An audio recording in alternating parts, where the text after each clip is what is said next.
नमस्कार दोस्तों, एक नया और बेहतरीन मैटर आप सभी के लिए रहेगा। ये लीगल सीरीज़ का दूसरा डिक्टेशन है और आराम से इनको आपको लिखना है। घबराना बिल्कुल नहीं है, क्योंकि नए वर्ड लीगल आपको कुछ हेजिटेट ज़रूर करेंगे, लेकिन जैसे जैसे आप इनकी प्रैक्टिस करते जाओगे 10-15 डिक्टेशन आप लिख लोगे, उसके बाद में यही वर्ड रिपीट होने लग जाएंगे। तो आप इनको आराम से लिखिए और एक अलग से कॉपी में नोट कर लीजिए। यस, डिक्टेशन 5 सेकंड बाद स्टार्ट होगा।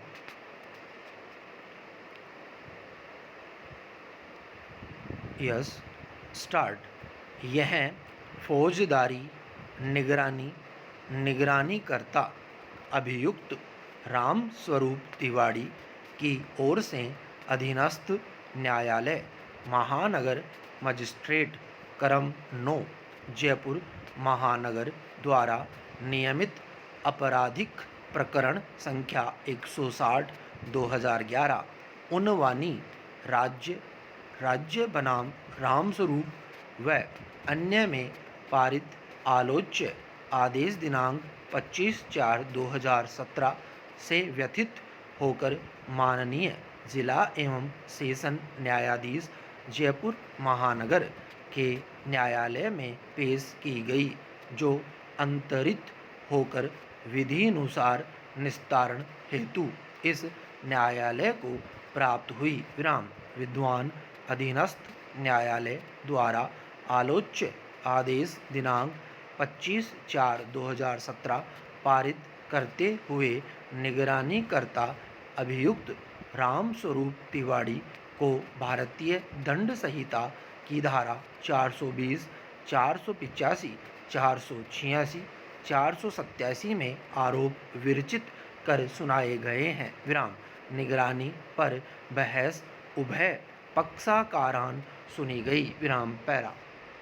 विद्वान अधिवक्ता निगरानीकर्ता अभियुक्त का मुख्य रूप से यह कथन रहा है कि इस प्रकरण में कोई भी निजी परिवादी नहीं है। विराम। पुलिस थाना मुरलीपुरा के थानाधिकारी रफ़ीक अहमद द्वारा इस प्रकरण में प्रथम सूचना रिपोर्ट दर्ज करवाई गई है। विराम।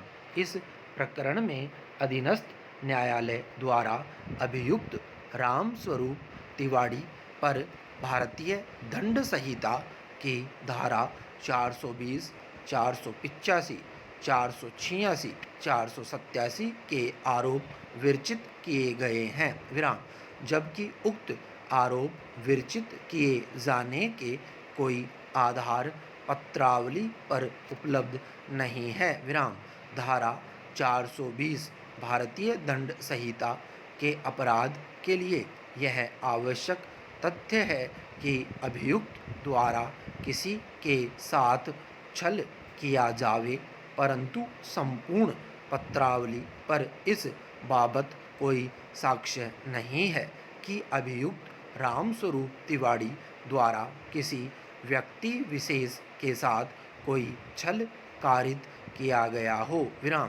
भारतीय दंड संहिता की धारा 485 के अपराध का आरोप तभी विरचित किया जा सकता है जबकि संपत्ति चिन्ह का कूटकरण किया गया हो, जबकि इस प्रकरण में किसी प्रकार की कोई संपत्ति चिन्ह का कूटकरण न तो अनुसंधान के दौरान किसी साक्षी ने बताया है और न ही कोई दस्तावेज आदि अभियोजन पक्ष द्वारा पत्रावली पर पेश किए गए हैं। विराम।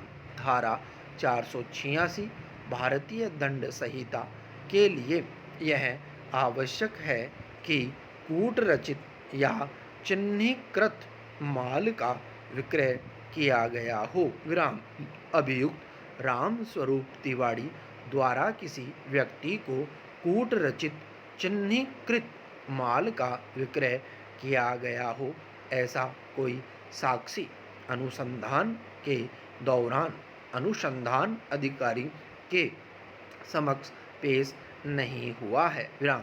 जिस स्थान से बरामदगी होना बताया गया है वह स्थान अभियुक्त रामस्वरूप तिवारी का ही हो, इस बाबत भी कोई दस्तावेज पत्रावली पर उपलब्ध नहीं है। विराम। इस प्रकरण में जो FSL रिपोर्ट अभियोजन पक्ष द्वारा करवाई गई है, उस FSL रिपोर्ट में लिखा हुआ है कि वह फॉर्मेट के अनुसार नहीं है। विराम। इस प्रकार अधीनस्थ न्यायालय द्वारा पत्रावली पर उपलब्ध दस्तावेजी एवं मौखिक साक्ष्य की अनदेखी की जाकर आरोप विरचित किए जाने का आदेश पारित किया गया है, जो अपास्त किए जाने योग्य है। विराम। अतः निगरानीकर्ता की निगरानी स्वीकार की जावे। विराम स्टॉप। दोस्तों, इस मैटर में मैंने स्पीड 70 से लेकर 80 तक रखी है। आराम से इसको 70 से स्टार्ट किया है और लास्ट 80 तक इसको मैंने एंड किया है। तो आप लीगल वर्डों में अपनी स्पीड को धीरे धीरे इम्प्रूवमेंट लाइए और फिर आप आराम से इसको स्पीड में लिखिए। Yes stop.